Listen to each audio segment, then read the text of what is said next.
Bonjour, bienvenue dans le dos de la cuillère. Je suis Magali, diététicienne nutritionniste spécialisée dans les alimentations végétales.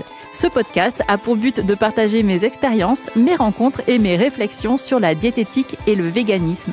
Je te souhaite une bonne écoute. Il va pas les dos de la cuillère,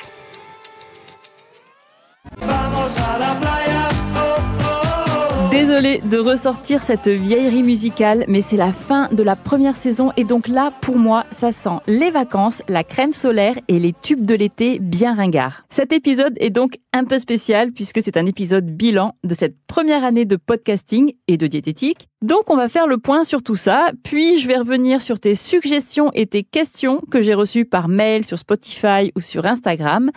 Et on va terminer avec quelques petites anecdotes ou fun facts sur le podcast. Quelques chiffres d'abord. Ce podcast sur la diététique et le véganisme a démarré officiellement il y a 11 mois, en août 2023, alors que j'étais encore étudiante en diététique. Et ceci est donc le 18e épisode. Au début, je te proposais un épisode toutes les 2 semaines et au bout de quelques mois, je suis passée à un épisode par mois, ce qui était plus compatible avec mon emploi du temps quand j'ai démarré un diplôme universitaire en janvier et mes consultations en mars. Au moment où j'écris cet épisode, ce podcast a été écouté plus de 7000 fois sur les plateformes d'écoute et 900 fois sur YouTube. J'aurais pas misé là-dessus, mais ma foi. Environ 300 personnes se sont abonnées sur Spotify et une centaine sur Apple Podcast. Le dos de la cuillère recueille la note maximale de 5 étoiles sur ces 2 plateformes. Ce qui fait super plaisir, je vais pas faire semblant, je bois du petit jus végétal. Pour ce qui est de mon ressenti, on va commencer par les points négatifs d'abord. Bon, il y en a pas beaucoup. Faire ce podcast est une vraie source de plaisir. J'aime toutes les étapes de création et de production d'un épisode. Le seul hic, c'est que c'est hyper chronophage, notamment l'écriture, et que j'ai déjà 1000 autres projets en cours, donc forcément ça devient parfois une source de stress quand je dois prioriser et faire des choix. Mais je prévois de profiter de cette pause estivale pour organiser un peu mieux toutes ces différentes parties de ma vie que j'adore pour pouvoir continuer à tout faire. L'autre point négatif, mais bon, c'est lié au premier, c'est une sorte de frustration de ne pas avoir pu traiter tous les sujets que je voulais et certains épisodes aussi que j'ai sortis dans l'urgence et que j'aurais préféré prendre le temps de mieux finaliser. Voilà, donc c'est tout pour les négatifs. Maintenant, le positif, comme je le disais, j'aime tout, l'écriture, l'enregistrement, même l'édition et le montage, qui sont en général les parties que les podcasteurs et podcasteuses détestent, et moi, ça me régale. Et la promotion, la diffusion aussi. Et j'ai appris pas mal de choses. Je fais des petits reels maintenant sur Insta.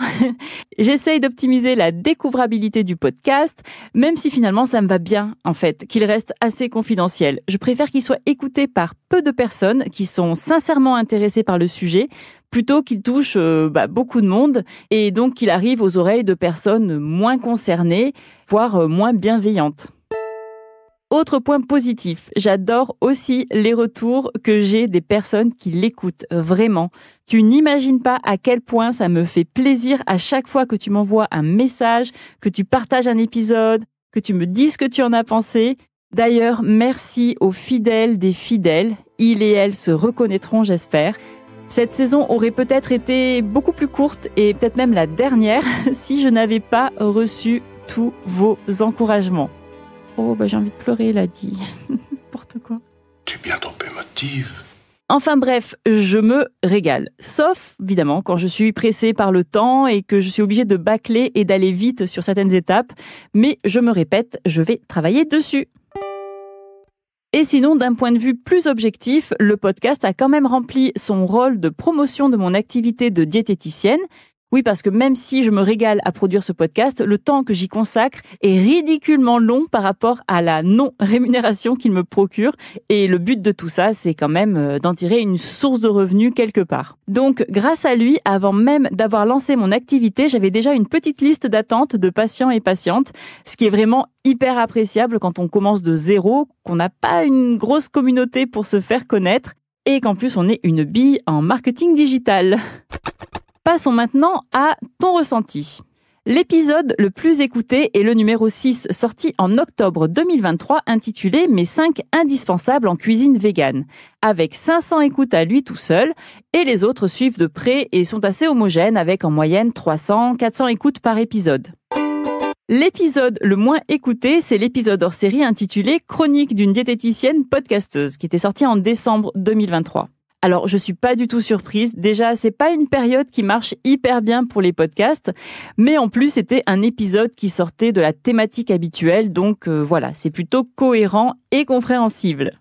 Pour ce qui est des retours que tu m'as fait par mail et sur Insta, alors j'ai eu quand même pas mal de retours hyper cool, positifs et plein de love, donc merci vraiment encore une fois, mais c'est toute cette reconnaissance qui me permet de continuer. Et oui, comme le disait si justement cette grande poétesse contemporaine, moi j'ai besoin d'amour. Donc, d'après ce que j'ai compris, ce que tu voudrais dans la saison 2, c'est a priori de rester sur la même lancée que la première, avec des épisodes dont le format varie de temps en temps, certains centrés sur la nutrition. On m'a réclamé les oméga 3 et les protéines, et en réalité, j'avais commencé à les écrire, mais j'ai jamais eu le temps de les terminer, donc c'est dans les tuyaux, quoi. On m'a demandé aussi des conseils pour débuter dans l'alimentation végétale, et ça aussi, ça faisait partie de ce dont je voulais parler, mais voilà, le temps. On continue aussi avec quelques interviews, parce que ça aussi apparemment ça te plaît, et Marie-Gabrielle, si bien sûr elle veut et peut continuer ses cartes blanches. J'avais l'intention de calmer un peu sur les sketchs sonores, mais il semblerait que finalement tu en redemandes, donc... Et aussi, j'ai eu des demandes pour des épisodes plus longs si possible. Alors, je vais prendre en compte toutes ces infos pour que le podcast soit à la fois conforme à ce que tu attends, mais aussi que son fonctionnement soit compatible avec mon organisation perso pour que ça reste un plaisir et que ça ne devienne pas une contrainte pour moi. Ensuite, tu m'as posé quelques questions, donc je vais essayer d'y répondre. Première question, quand va démarrer la saison 2 ? Alors ça, je sais pas encore.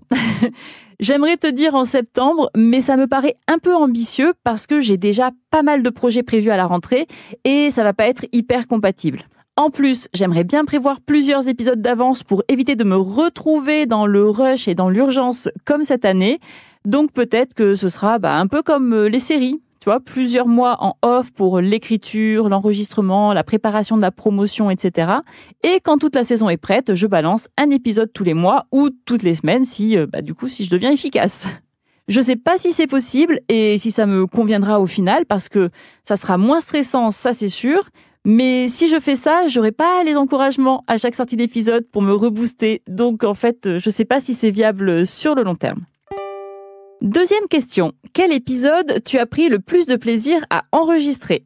Alors franchement, la partie enregistrement, c'est tellement celle que je préfère, que je sois seule ou en interview, que vraiment, je sais pas lequel choisir.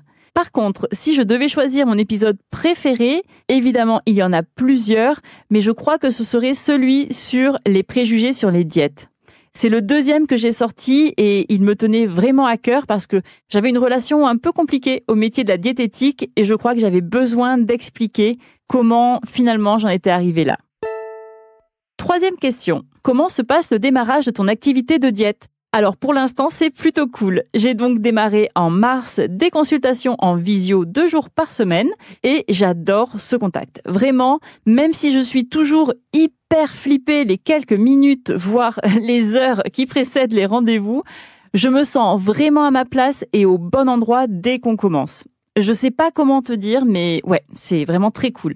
Donc, j'ai l'impression que ça se passe plutôt bien. Je n'ai pas beaucoup de patients et patientes, mais c'est volontaire, rapport à mon besoin de trouver une nouvelle organisation et le peu de temps que j'ai de dispo. J'ai d'ailleurs déjà arrêté de prendre de nouveaux patients et patientes en juin pour pouvoir terminer mes formations en cours, mettre toute mon énergie dans les suivis des quelques patients et patientes que j'ai déjà, le podcast, d'autres activités qui sont en cours ou que j'aimerais développer prochainement. Et je redirige toujours avec plaisir et en pleine confiance les personnes qui me contactent vers des collègues diètes qui peuvent les accompagner comme il faut.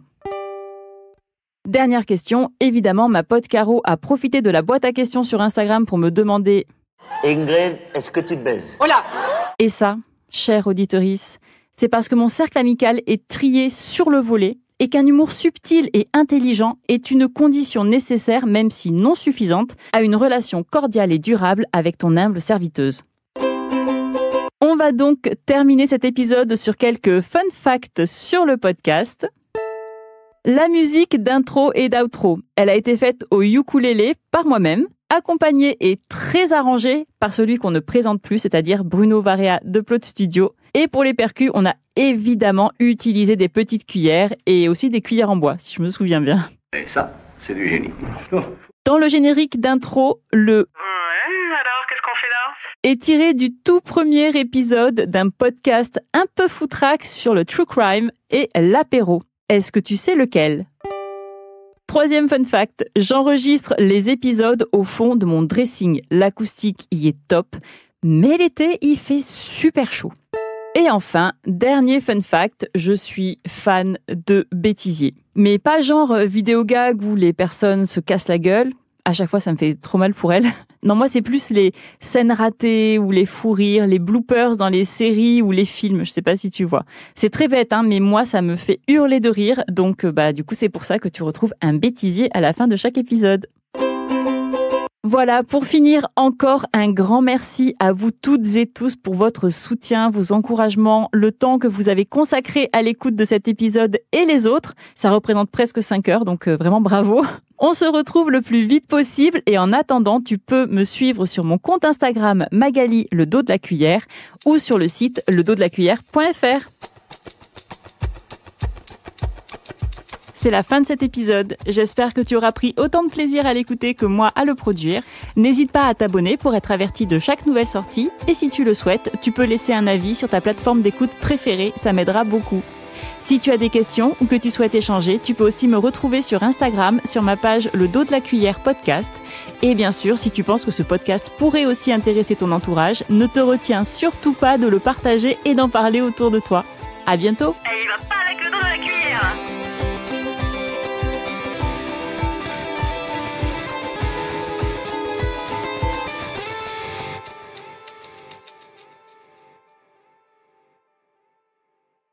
Ouais, alors, qu'est-ce qu'on fait là? Je la fais très mal. Ah. Alors, je vais prendre en compte toutes ces infos. Ah putain, il n'y a plus de place. Oh God. Est-ce que ça marche? Bon. Alors, on recommence. Podcasteur et podcasteur... Pour faire le bilan... Mais je trouve que... Mais... Oh putain...